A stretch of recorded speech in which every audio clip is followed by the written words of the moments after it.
ඉතින් මේ විදිහ try කරලා බලන්නකෝ ඔයාගේ ඇස් යට කළුවලයක ඉක්මනටම නැති වෙලා යනවා.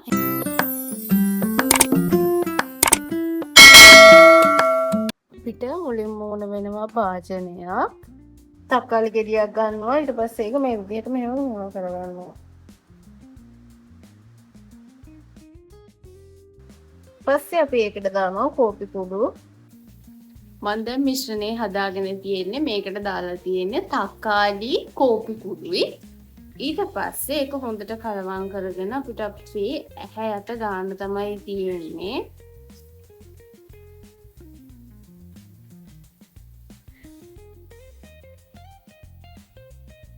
මම මේ මැස වටේටම ගා ගන්නවා. හැබැයි ඔයාට ඇහැ යට විතරක් ගා ගන්න පුළුවන්.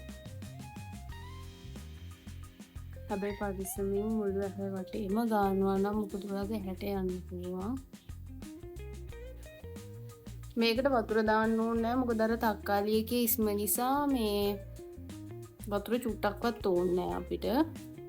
මෙහෙම ඇහැ වටේට හොඳට ගා ගන්න.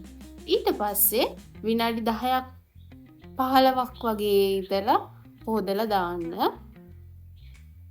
ඉතින් මේ විදිහ try කරලා බලන්නකෝ ඔයාගේ ඇස් යට කළුවලයක ඉක්මනටම නැති වෙලා යනවා. එහෙනම් ඉතින් bye.